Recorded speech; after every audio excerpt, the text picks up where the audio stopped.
vas-tu rester debout comme les 3 jeunes Hébreux ou vas-tu te prosterner devant la statue? Inclinons la tête pour la prière. Notre Dieu, notre Père, nous te disons merci de ce que tu nous aimes d'un amour si grand, car tu es le seul Dieu, le seul qui mérite l'adoration. Cependant, nous voyons que Satan veut que nous puissions nous prosterner devant la statue et éventuellement devant lui. Montre-nous aujourd'hui comment faire pour éviter ces tentations de nous prosterner devant Baal. Ce sont les grâces que nous te demandons au nom de Jésus-Christ et pour sa gloire. Amen.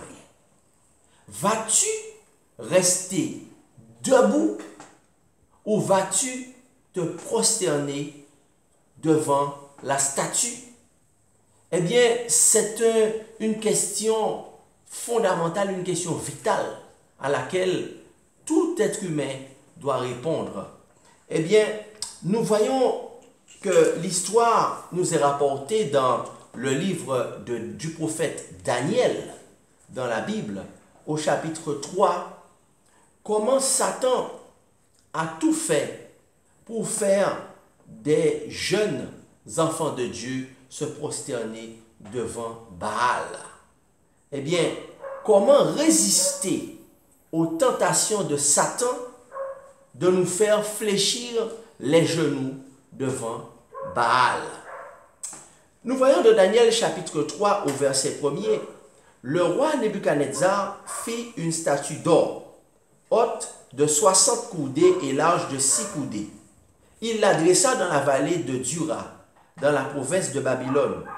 Le roi Nebuchadnezzar fit convoquer les satrapes, les intendants et les gouverneurs, les grands juges, les trésoriers, les jurisconsultes, les juges et tous les magistrats des provinces, pour qu'ils se rendissent à la dédicace de la statue qu'avait élevée le roi Nebuchadnezzar. Donc, tous ces grands se sont réunis pour pouvoir dédicacer la statue de Nebuchadnezzar. Eh bien, ils se placèrent devant la statue qu'avait élevée Nebuchadnezzar. Daniel 3, verset 4. Un messager cria à haute voix, « Voici ce qu'on vous ordonne, peuple, nation, hommes de toutes langues.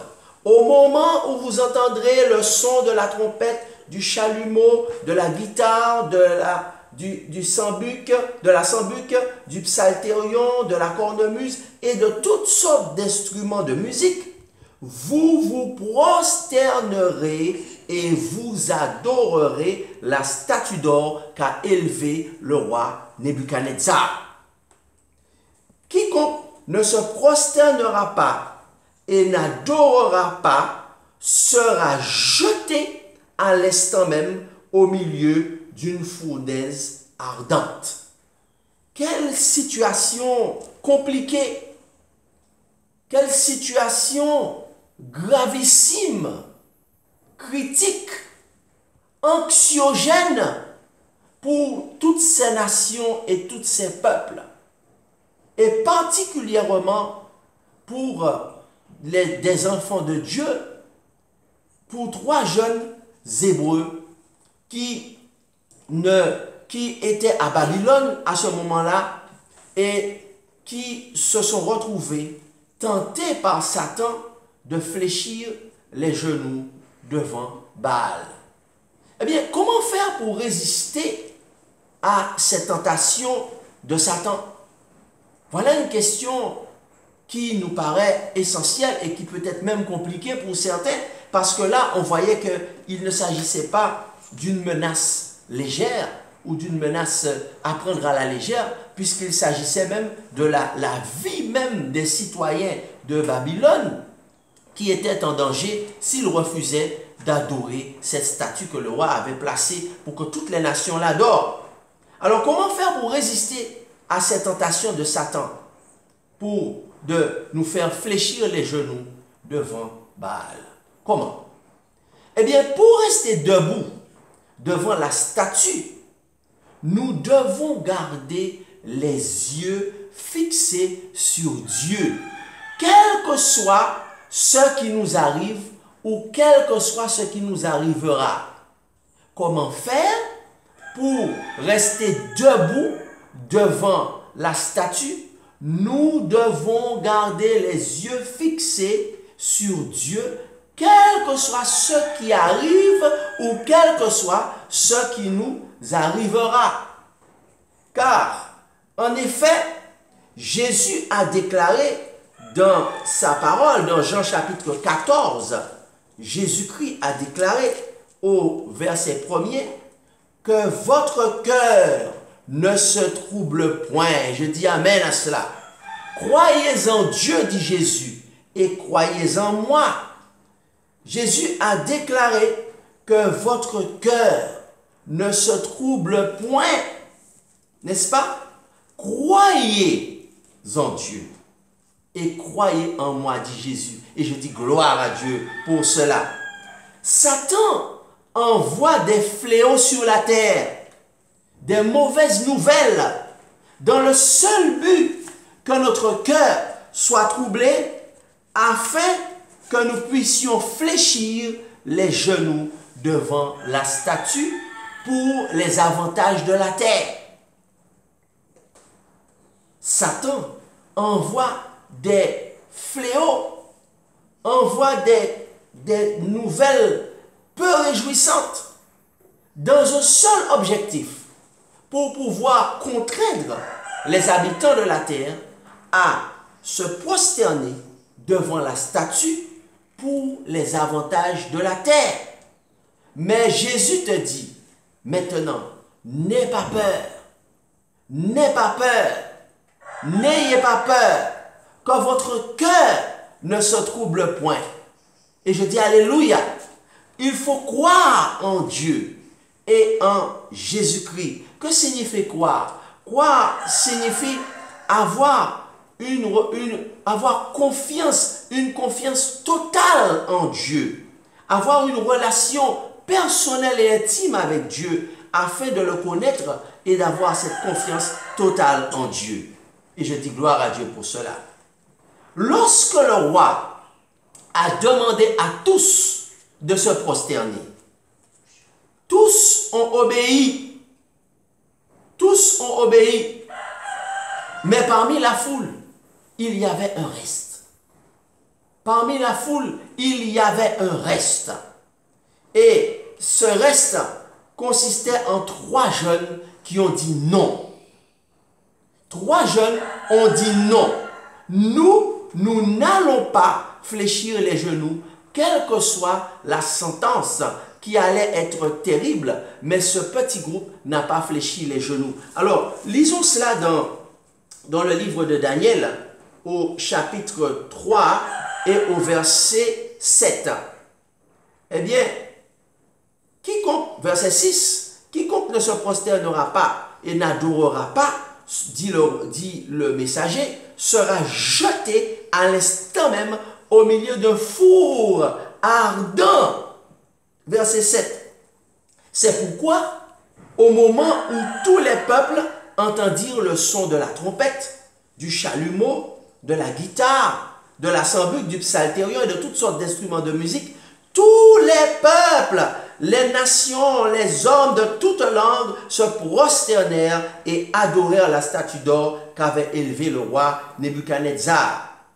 À cette occasion, quelques Chaldéens s'approchèrent et accusèrent les Juifs. Ils prirent la parole et dirent au roi Nebuchadnezzar: Ô roi, vis éternellement, tu as donné un ordre d'après lequel tous ceux qui entendraient le son de la trompette et des autres instruments de musique devaient se prosterner et adorer la statue. Et d'après lequel quiconque ne se prosternerait pas et n'adorerait pas serait jeté au milieu d'une fournaise ardente. Or, il y a des Juifs à qui tu as remis l'intendance de la province de Babylone, Shadrach, Meshach et Abednego, hommes qui ne tiennent aucun compte de toi, ô roi. Ils ne servent pas tes dieux et ils n'adorent point la statue d'or que tu as élevée. Alors, Nebuchadnezzar, irrité et furieux, donna l'ordre qu'on amena Shadrach, Meshach et Abednego, et ces hommes furent amenés devant le roi. Le roi a reçu ces 3 jeunes Et Nebuchadnezzar prit la parole et leur dit, est-ce de propos délibérés? Est-ce que c'est de manière consciente, de manière réfléchie, Shadrach, Meshach et Abednego, que vous ne servez pas mes dieux et que vous n'adorez pas la statue d'or que j'ai élevée? N'est-ce pas? Eh bien, tenez-vous prêts, parce que si jamais vous n'adorez pas ces dieux, Daniel 3, verset 15, si vous ne l'adorez pas, la statue que j'ai faite, vous serez jetés à l'instant même au milieu de la fournaise ardente. Waouh! Quelle menace de la part du roi, menace très sérieuse. Et quel est le Dieu qui vous délivrera de ma main? Eh bien, pourquoi est-ce que ces trois jeunes Hébreux n'ont pas accepté de fléchir les genoux devant la statue? Tout simplement, avant de répondre à cette question, lisons leur réponse. Shadrach, Meshach et Abednego répliquèrent au roi Nebuchadnezzar, nous n'avons pas besoin de te répondre là-dessus. Voici, notre Dieu que nous servons peut nous délivrer de la fournaise ardente et il nous délivrera de ta main, ô roi. Et je dis amen à cela. Alléluia. Dites avec moi, notre Dieu, le Dieu du ciel, nous délivrera de ta main, ô roi Nebuchadnezzar. Amen. Dis, notre Dieu nous délivrera de ta main. Amen. Daniel chapitre 3 au verset 18. Sinon, si Dieu ne nous délivre pas, même s'il ne nous délivre pas, sache, ô roi, que nous ne servirons pas tes dieux et que nous n'adorerons pas la statue d'or que tu as élevée. Sur quoi Nebuchadnezzar fut rempli de fureur et il changea de visage et tourna les regards contre les trois jeunes Hébreux. Il reprit la parole et ordonna que l'on chauffât la fournaise 7 fois plus qu'il ne convenait de la chauffer. Pourquoi est-ce que les trois jeunes Hébreux n'ont pas accepté de se prosterner devant la statue qui représentait bien sûr Baal, la statue? Parce que ce petit reste savait quel Dieu il servait. Et je dis amen à cela. Ces trois jeunes savaient quel Dieu ils servaient. Quel honneur pour la jeunesse, n'est-ce pas? Parfois, ce sont des jeunes qui montrent l'exemple. Eh bien, dans ce cas-là, c'était trois jeunes qui avaient décidé, n'est-ce pas, de ne pas fléchir les genoux devant Baal, parce qu'ils savaient quel Dieu ils servaient. Connais-tu ton Dieu? La question t'est posée aujourd'hui. Connais-tu ton Dieu? En effet, que signifie connaître Dieu? Jésus-Christ l'a expliqué dans Jean chapitre 10. Dans Jean chapitre 10, Jésus-Christ a déclaré ceci au verset 14. Je connais mes brebis et elles me connaissent, comme le Père me connaît et comme je connais le Père. Et je donne ma vie pour mes brebis. Je dis amen à cela.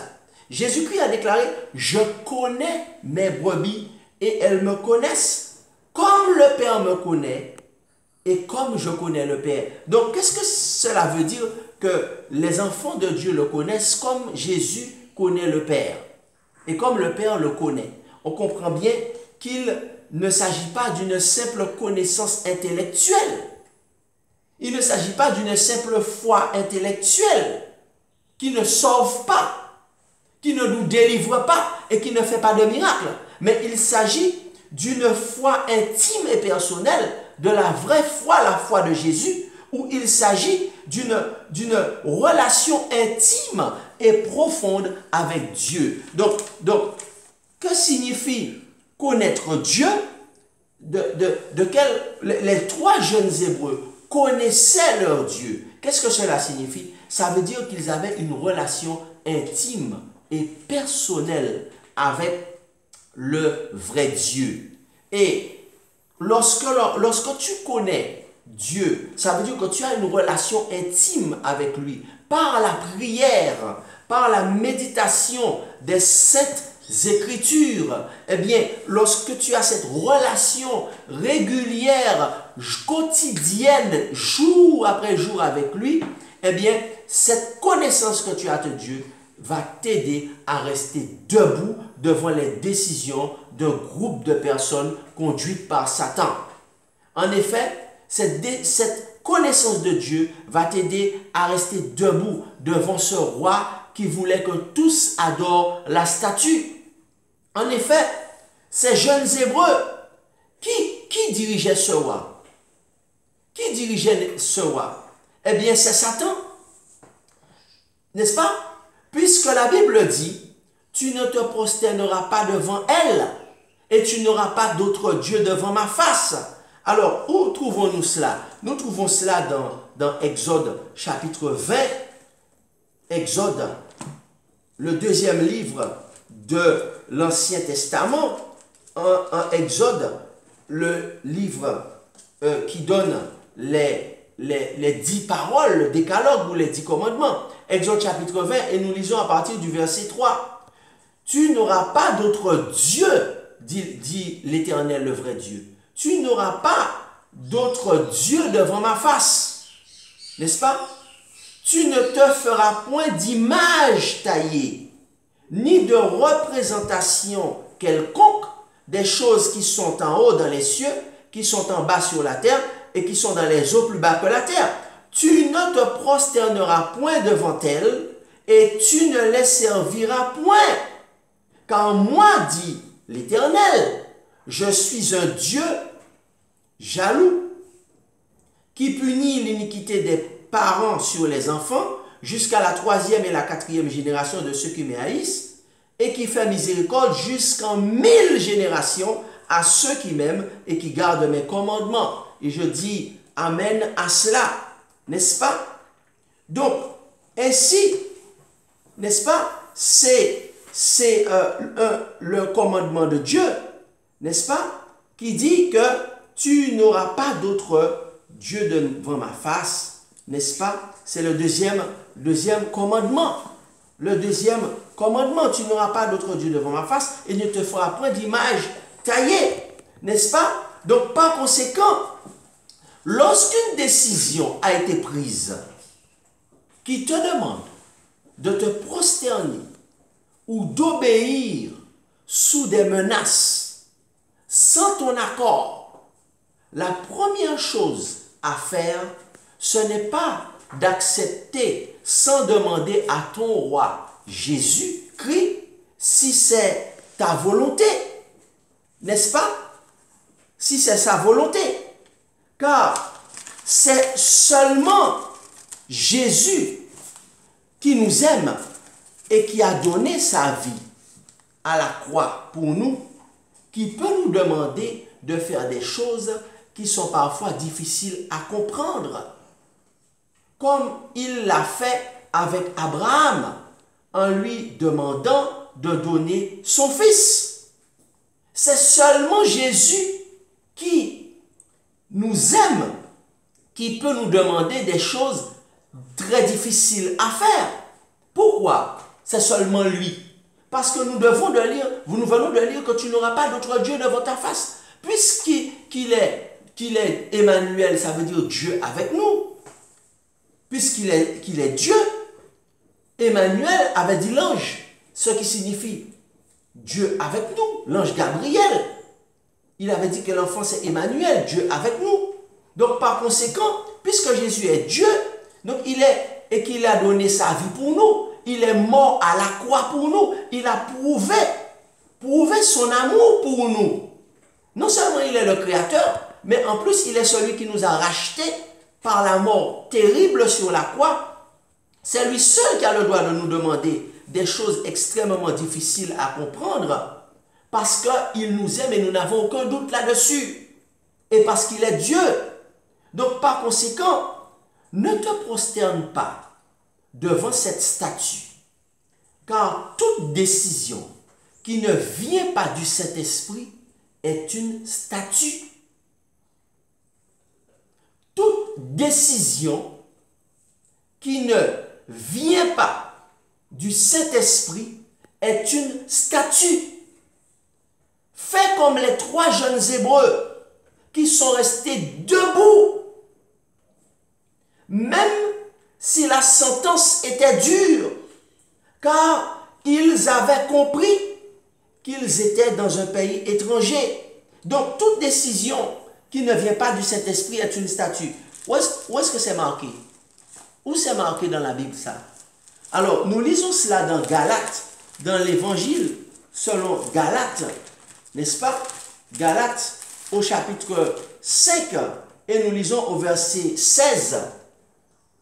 Marchez donc selon l'Esprit, et vous n'accomplirez pas les désirs de la chair. Donc, le Seigneur nous dit que nous ne devons pas marcher selon nous-mêmes, mais nous devons marcher selon le Saint-Esprit. Et il nous dit au verset 25, si nous vivons par l'Esprit, marchons selon l'Esprit. Et la parole de Dieu nous dit dans 1 Corinthiens 10, verset 31, quel que soit ce que vous faites, que ce soit ce que vous mangez, que vous buviez, quel que soit ce que vous faites, quel que soit ce que vous faites, toute autre chose, faites tout pour la gloire de Dieu. Donc nous devons faire tout parce que nous marchons selon l'Esprit. Donc par conséquent, toute décision qui, au pluriel, toutes les décisions qui ne viennent pas du Saint-Esprit sont des statuts. Puisque la parole de Dieu qui édicte la conduite, qui devrait édicter la conduite de tout être humain, puisque Dieu est le créateur de toute l'humanité et Jésus est mort pour toute l'humanité, eh bien, nous dit que nous devons marcher selon le Saint-Esprit. Hello? Selon qui? Selon le Saint-Esprit. Donc, par conséquent, nous devons faire comme les 3 jeunes Hébreux qui sont restés debout, malgré que la sentence était très dure, car ils avaient compris qu'ils étaient dans un pays étranger qui n'était pas le leur, n'est-ce pas? Car leur Dieu était au ciel. N'oubliez pas le commandement, tu n'auras pas d'autre Dieu devant ma face. Et leur Dieu n'allait jamais les laisser tomber dans le combat, dans ce combat. Et je dis amen à cela. Où est-ce que c'est marqué? Ils ont compris, ces 3 jeunes Hébreux, qu'ils étaient des pèlerins. Dans l'épître de Pierre au chapitre 1er, 1 Pierre 2, chapitre 2, et au verset 11, il est écrit, bien-aimés, je vous exhorte, comme étrangers au pluriel, et voyageurs au pluriel. Je vous exhorte comme des étrangers et des voyageurs sur la terre, à vous abstenir des convoitises charnelles qui font la guerre à l'âme. Ne laissons pas ces convoitises, ces choses charnelles détruire notre âme, qui font la guerre à l'âme. 1 Corinthiens chapitre 2, verset 11, je vous exhorte, bien-aimés de Jésus-Christ, qui a donné sa vie pour vous, à vous rappeler que vous êtes des étrangers et des voyageurs sur cette terre. Donc par conséquent, un étranger, qui est son roi? Mais son roi, il est au ciel. Son roi, un voyageur sur terre, qui a compris qu'il n'est pas là éternellement, il est de passage. Qui est son roi? Son roi, c'est Dieu qui est au ciel, n'est-ce pas? Pourquoi? Parce que Jésus-Christ a payé ton salut par son grand sacrifice. Veux-tu aujourd'hui rester debout devant la statue de Baal et dire, Seigneur, je ne vais pas me prosterner, même sous la menace devant la statue de Baal, parce que je veux faire comme ces 3 jeunes Hébreux et ainsi ne pas adorer, parce que c'est Satan qui veut se faire adorer à travers Baal, cette statue de Baal. Oui, dites avec moi, oui, je veux rester debout, je ne veux pas me prosterner devant la statue, je veux rester debout et adorer Dieu seul, obéir à Dieu seul, parce qu'en réalité, j'ai compris ce que Satan veut faire, et en réalité, Jésus est le seul qui doit me demander des choses très difficiles à faire, parce que je sais qu'il m'aime et qu'il est mort pour moi. Il a payé mon salut par son grand sacrifice. Tu payas mon salut par ton grand sacrifice.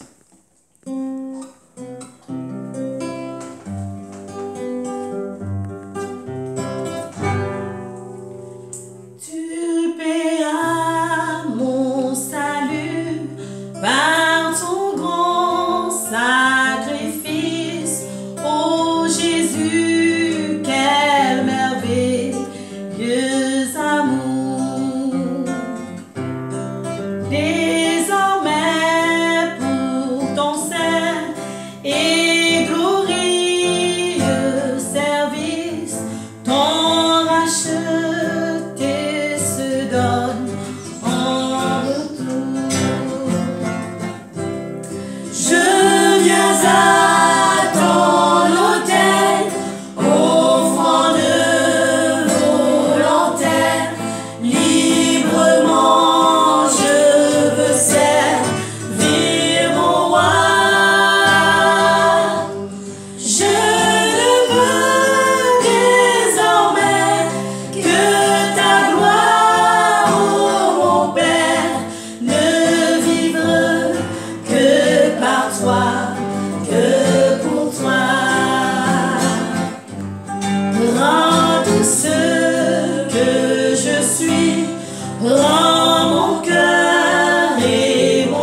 jour, transforme à ton image, ton enfant, ton heureux racheté.